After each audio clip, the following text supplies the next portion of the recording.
एक गांव में भोला नाम का एक किसान रहा करता था। उसके पास एक छोटी सी जमीन थी। उसमें वो अपना घर चलाने के लिए खेती किया करता था। उसके पास जो कुछ भी था उससे वो संतुष्ट था। उसके परिवार में उसकी पत्नी सीमा और एक बेटा राहुल था। सीमा, अभी खाना बनने में कितना समय और लगेगा? तुम रोज देर कर देती हो। लोग अब तक अपने खेतों में जा चुके होते हैं, मैं ही सबसे देर से जाता हूँ। खेत जल्दी जाने से भी ऐसा क्या पा लेते हो? मैं यहाँ चूल्हे में फूंक मार मार के परेशान हो गई हूँ। मेरी मदद करने वाला भी कोई नहीं है, मुझे सब खुद करना पड़ता है। खाना बनने में 15 मिनट और लगेंगे। ये तो तुम्हारा रोज का रोना है। मुझे रोज देर हो जाती है। मैं बैल को तैयार करता हूँ जब तक तुम मेरे लिए खाना बांध दो। भोला बैल को ले आया जब तक सीमा ने उसका खाना तैयार कर दिया। अपना खाना समय से खा लेना। काम में लगने के बाद आप रोज रोज खाने को भूल जाते हो। आज मत भूलना। जब मैं काम पर जाता हूँ तो तुम मुझसे कितनी अच्छी तरीके से बात करती हो, लेकिन कभी कभी बिना बात के ही मुझ पर गुस्सा करने लगती हो। बड़ा अजीब व्यवहार है तुम्हारा। मैं ये व्यवहार तुम्हारा आज तक समझ नहीं पाया। फिर भोला अपने बैल को लेकर अपने खेतों की ओर निकल गया।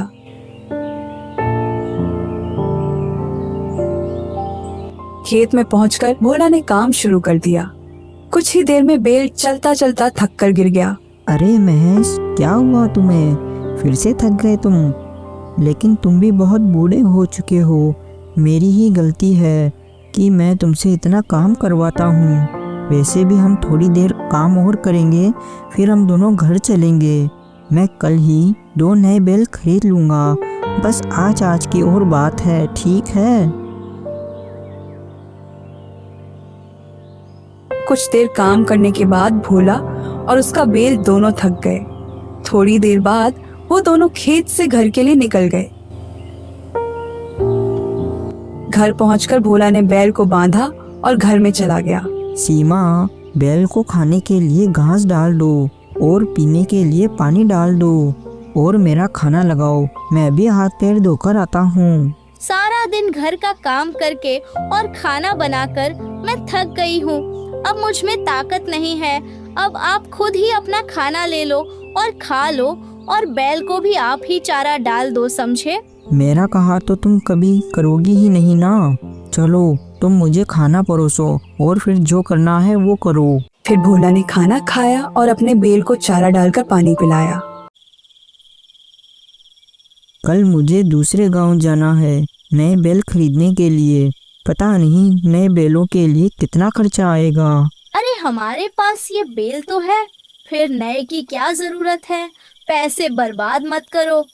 राहुल बड़ा हो रहा है, हमें उसे शहर में पढ़ने के लिए भी भेजना है। अब अपना बैल बूढ़ा हो चुका है, अब वो बेचारा खेत में मेहनत नहीं कर पाता, तो अब अपने खेत में काम नहीं होगा। इसलिए मैं 2 नए बैल खरीदने की सोच रहा हूँ। अभी जो मेरे पास पैसे हैं उनसे अपन नए बैल खरीद लेते हैं और फिर उन नए बैलों से खेती करके अपने राहुल की पढ़ाई के लिए पैसे जमा कर लेंगे। आए बढ़े, अगर ये खेती के लायक नहीं है तो उसे खिलाने के लिए उसके ऊपर पैसे क्यों बर्बाद करें? तो फिर आप उसे जाकर कसाई को बेच दो। अरे सीमा, तुम इतनी मतलबी कैसे हो सकती हो? महज इतने सालों से हमारे साथ है, हमारे लिए बेचारे ने कितना काम किया है। मैंने क्या गलत बोल दिया? हर कोई यही करता है। अब ये हमारे किसी काम का नहीं है। बेहतर है इसे बेच दो। इसे खिलाने के लिए मैं पैसा बर्बाद नहीं करूंगी, और आप भी खुद का नुकसान मत करो। इसने हमारे लिए इतनी खेती करी, फसल को शहर तक पहुंचाने में हमारी मदद करी, और तुमने इतनी आसानी से कह दिया कि इसे कसाई को बेच दो। क्या तुम्हें इस पर जरा भी दया नहीं आती? सीमा, तुम इतनी मतलबी कैसे हो सकती हो? आप मेरी बात कब सुनते हो? ये फालतू का खर्चा है, पर मुझे क्या? आप जो चाहे वो करो। अब से मैं कुछ नहीं कहूँगी। करो आप अपनी मनमानी। मुझे किसी चीज़ की परवाह नहीं। भैंस ने इतने समय तक हमारी सेवा की, ये मेरे मरने तक मेरे साथ ही रहेगा और अब मुझे तुम्हारे साथ झगड़ा करने का कोई शौक नहीं है। मुझे कल शहर जाना है, अब बेहतर यही है कि मैं सो जाऊं। मुझे भी आपके साथ लड़ाई करने का कोई शौक नहीं है। आप वैसे भी अपनी ही मर्जी चलाओगे। अगले दिन सुबह होते ही भोला नए बैल खरीदने के लिए दूसरे गांव की ओर निकल जाता है।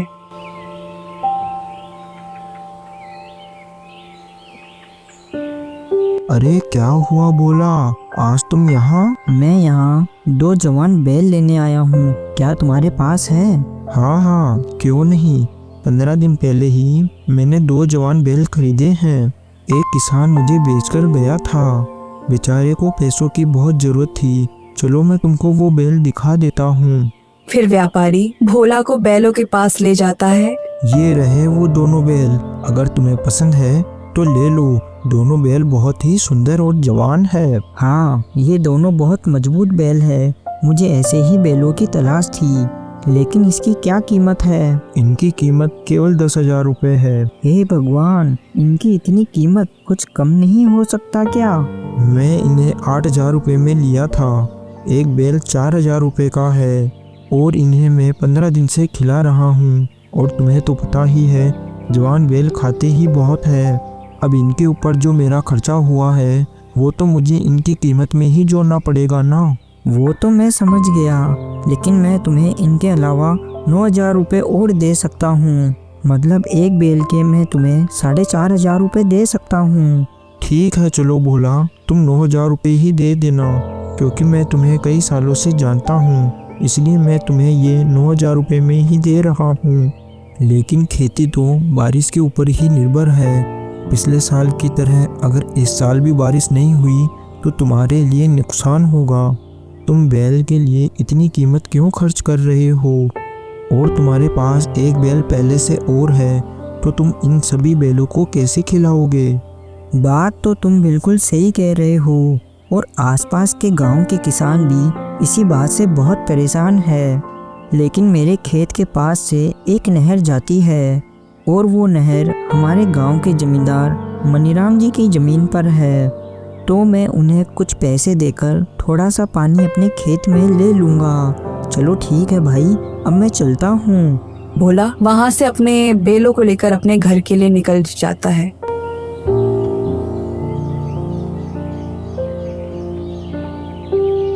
कुछ देर चलने के बाद वो अपने बैलों के साथ अपने घर पहुंच गया। सीमा, ये देखो, मैं 2 नए बैल ले आया हूँ।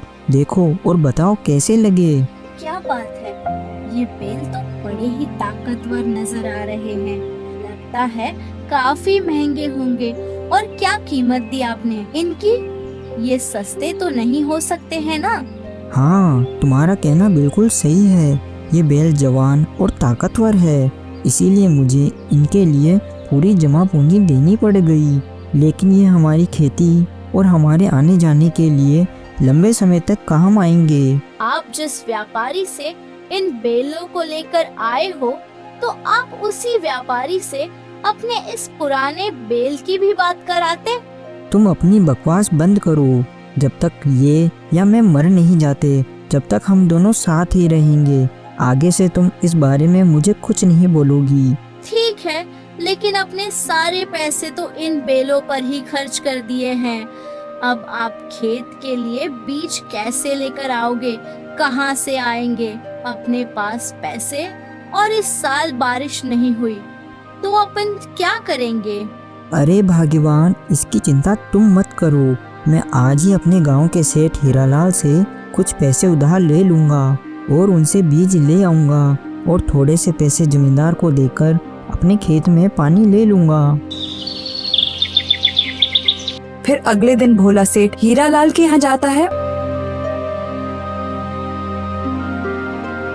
सेठ जी, आप मुझे कुछ पैसे उधार दे दीजिए। मैं इस बार की खेती करके आपके पैसे लौटा दूंगा। मेरे पास जो भी पैसे थे, मैंने उन पैसों से 2 नए बैल खरीद लिए। अब मुझे बीज लाने के लिए पैसे चाहिए, और पानी के लिए मैं जमींदार साहब को कुछ पैसे दे दूंगा। और उनकी नहर से अपनी खेत में थोड़ा सा पानी ले लूँगा। भोला की ये बात सुनकर सेठ हीरालाल बहुत गुस्सा हो जाता है। भोला, तुम अपनी औकात से बाहर बात कर रहे हो। अगर तुम्हें 10,000 रुपए चाहिए तो तुम्हें अपने दोनों बैल मेरे पास गिरवी रखने होंगे। लेकिन सेठ जी, मैं खेतों में बीज डालने के बाद आपको मेरे दोनों बैल दे जाऊंगा। ठीक है भोला, तुम शाम होने तक दोनों बैल यहाँ खुद देने आ जाना, वरना मेरे आदमी लेने आ जाएंगे। लेकिन बेचारे भोला के पास और कोई दूसरा रास्ता भी नहीं था, इसीलिए भोला अपने बैलों को देने के लिए राजी हो जाता है और सेठ से पैसे लेकर वहां से चला जाता है।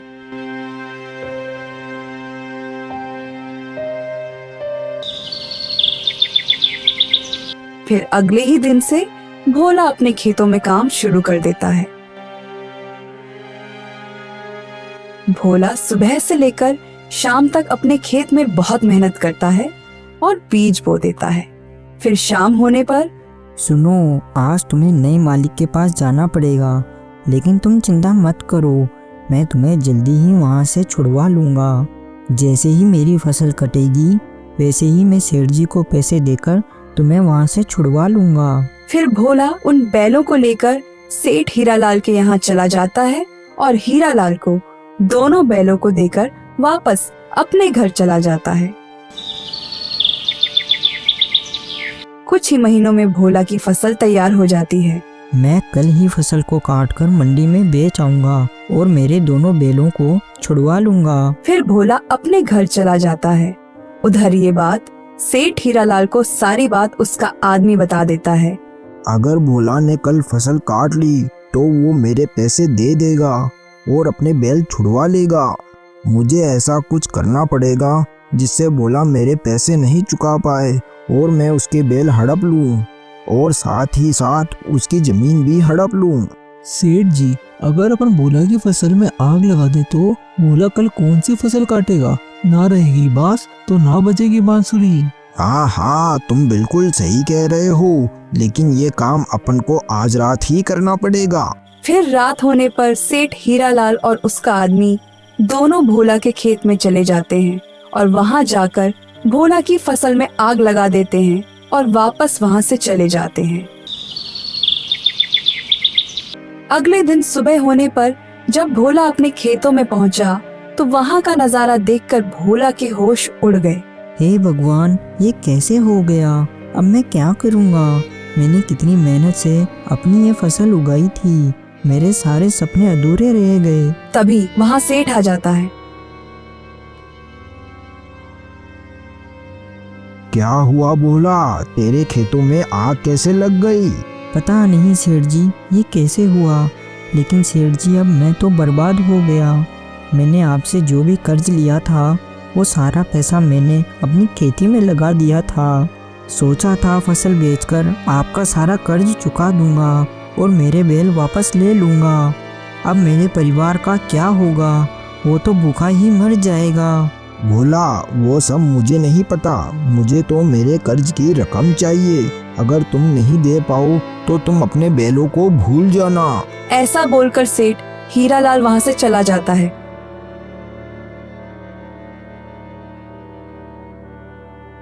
क्या हुआ सेठ जी? देखो अपनी तरकीब काम कर गई, अपन ने भोला के दोनों बैल हड़प लिए। हाँ, तुम्हारी तरकीब काम कर गई, लेकिन अब मुझे भोला की जमीन भी चाहिए, क्योंकि भोला की जमीन बहुत ही उपजाऊ है। उसका क्या उपाय है? अरे सेठ जी, क्यों चिंता करते हो? जैसे अपन ने भोला के खेतों में आग लगाई है, वैसे ही आज रात अपन उसके घर में भी आग लगा देते हैं। फिर उसी दिन की रात भोला का परिवार सो रहा था, तभी सेठ हीरालाल और उसका आदमी वहां आ जाते हैं और भोला के घर में आग लगा देते हैं और वहां से भाग जाते हैं। पूरे गांव में हाहाकार मच गया। सभी लोग खड़े खड़े भोला के घर को जलते हुए देख रहे थे, लेकिन तभी राहुल के चिल्लाने की आवाज आती है तो भीड़ में खड़ा राजू हिम्मत करके भोला के घर में जाता है और देखता है कि भोला और उसकी पत्नी सीमा तो आग में जल गए हैं। लेकिन उसने देखा अभी राहुल जिंदा है तो राजू राहुल को उठाकर बाहर ले आता है। अगले दिन राजू ने भोला और उसकी पत्नी का अंतिम संस्कार कर दिया और उधर सेठ हीरालाल ने भोला की जली हुई झोपड़ी की जगह भी अपना कब्जा जमा लिया। लेकिन राजू राहुल को लेकर शहर चला जाता है। चाचा, मेरी आंखों के सामने मेरे माता पिता जलकर मर गए चाचा। मैं जानता हूँ राहुल बेटा, अगर मैं तुझे शहर लेकर नहीं आता तो शायद सेठ हीरालाल अपने आदमी के साथ मिलकर तुझे भी मार देता। अपने जीवन में एक बात कभी मत भूलना, सेठ हीरालाल और उसके आदमी ने मिलकर अपनी चालाकी से पूरे गांव की जमीन हथिया ली और उन दोनों ने ही तेरे परिवार की हत्या की है। अपने अंदर कभी भी बदले की आग को बुझने मत देना। तुझे पढ़ा लिखा कर एक पुलिस वाला बनाऊंगा। राजू की बात सुनकर राहुल रोने लगा और उसी दिन से मन लगाकर पढ़ाई करने लगा। कुछ सालों बाद पढ़ लिख कर राहुल एक पुलिस वाला बन गया। अब वो पूरे 28 साल का हो चुका था। चाचा, आपने जो मेरे ऊपर उपकार किए हैं मैं उसे कभी भूल नहीं पाऊंगा। मैं आज अपने गांव जा रहा हूँ सेठ हीरालाल और उसके आदमी को अरेस्ट करने। हाँ बेटा राहुल, जाओ तो अपने गांव और सेठ हीरालाल को उसके कर्मों की सजा दो। मेरा आशीर्वाद तुम्हारे साथ है। फिर राहुल सीधा सेठ हीरालाल के यहाँ जाता है और उसे और उसके आदमी को गिरफ्तार करके थाने ले आता है और लाठी के डर से उनसे सारे जुल्म कबूल करवाता है। तो दोस्तों, हमें इस कहानी से यही सीख मिलती है, जो जैसा करता है वह वैसा ही भरता है। कभी कोई गरीब के साथ बुरा करके खुश नहीं रह पाता है।